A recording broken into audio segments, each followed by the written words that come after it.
On passe maintenant à l'actualité du Valet de Cœur, Cécile. Et oui, Jean-Yves Lenoir nous a rejoint, bonsoir. Bonsoir. Vous êtes metteur en scène et écrivain, vous co-dirigez le théâtre du Valet de Cœur et vous avez publié il y a quelques mois Poupée de maïs.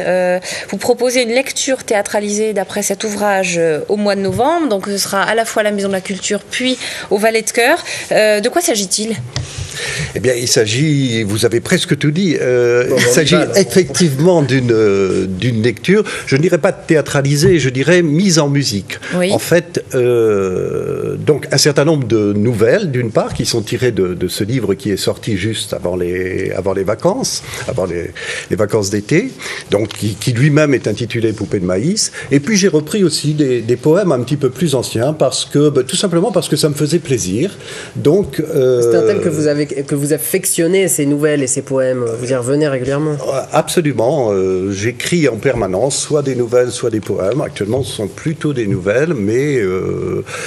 Pour quelle raison cette démarche? J'aime bien les formes courtes. C'est plus facile? Peut-être, oui. C'est peut-être plus facile. Plus efficace? C'est plus efficace, et puis j'aime bien raconter enfin, je crois que je suis bâti comme ça, j'aime bien raconter les choses rapidement, j'aime bien qu'il y ait un début, une petite histoire, et puis qu'il y ait aussi une chute, si possible une chute qui contrarie le récit, ou en tout cas qui l'éclaire différemment. Ça, c'est dans ma nature d'aller vite, finalement. Donc, voilà, je ne suis pas fâché avec le roman, j'ai écrit un roman récemment, qui, je l'espère, sera bientôt publié, mais en fait, c'est un roman court. Est-ce que on peut dire que le propos de ce livre, le thème retenu principal, c'est la nostalgie de l'enfance ? Oui, certainement. Je dirais que la nostalgie de l'enfance tient une grande place. Enfin, l'enfance tient une grande place dans ma vie.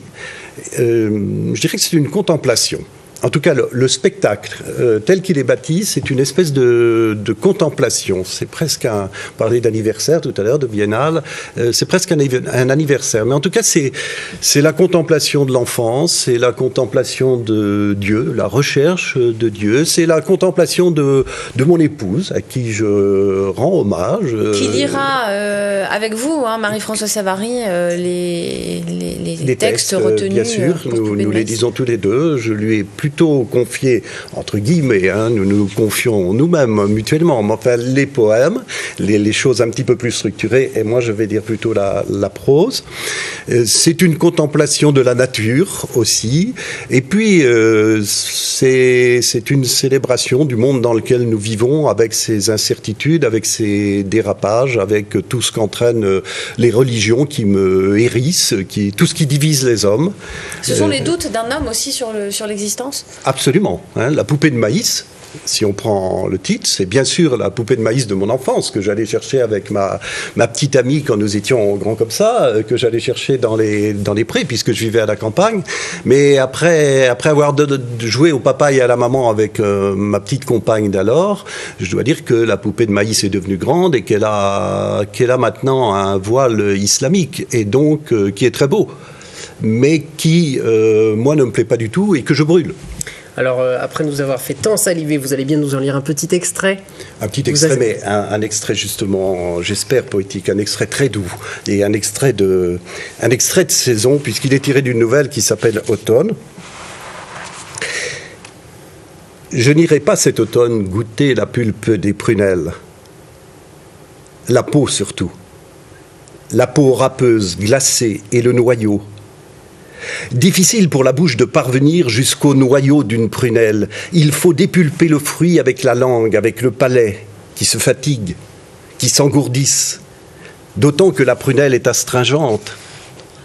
Astringente est un mot que j'ai appris bien plus tard, lorsque je goûtais pour la première fois le vin de Saint-Émilion.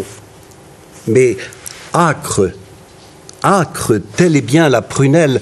La prunelle est âcre, disait mon père. Ne faut pas confondre avec âpreux ou amer. Je ne confonds pas, mon père. Il y a plus de 50 automnes que je m'applique à goûter l'âcreté des prunelles, juste après la gelée, la première gelée, dans le soleil du matin, lorsqu'elles réjouissent les haies de leur lumière violette.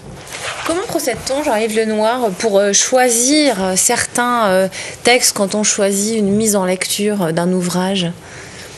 C'est très difficile quand il s'agit de ses propres textes. Il faut les laisser dans un coin, reposer très longuement et les relire. Et avoir un coup de cœur, parce que lorsque je travaille sur des textes d'autres auteurs ou d'autres poètes, vraiment ce sont des coups de cœur.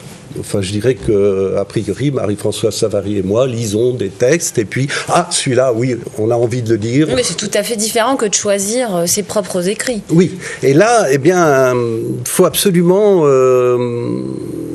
laisser de côté un moment. De toute façon, quand j'ai fini d'écrire un texte et que je me dis, maintenant ça y est, il est bon, je le laisse complètement, je n'y touche plus. Ça peut durer des mois, des années.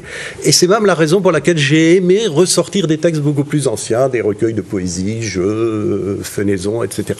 Très brièvement, pour conclure sur cette thématique, une création sonore qui accompagne cette lecture de Igor Dibak, c'est ça ? Igor Dibak est un compositeur contemporain très connu en Slovaquie, de notoriété nationale et en particulier travaillant beaucoup à la télévision nationale slovaque.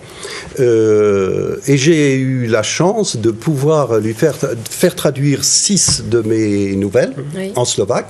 Et il a composé donc 6 musiques, plus un chapeau, donc on va dire 7, spécialement pour ces nouvelles. Donc qui répondent aux nouvelles. Et il y a un dialogue, je crois, entre la musique et les textes. Merci beaucoup Jean-Yves Lenoir. Je reprécise, Cécile, on reprécise les lectures, les dates. 13 et 14 novembre, donc à la Maison de la Culture à 20h30, et les 20 et 21 novembre, même horaire, au Petit Théâtre de Poche du Valet de Cœur. Merci.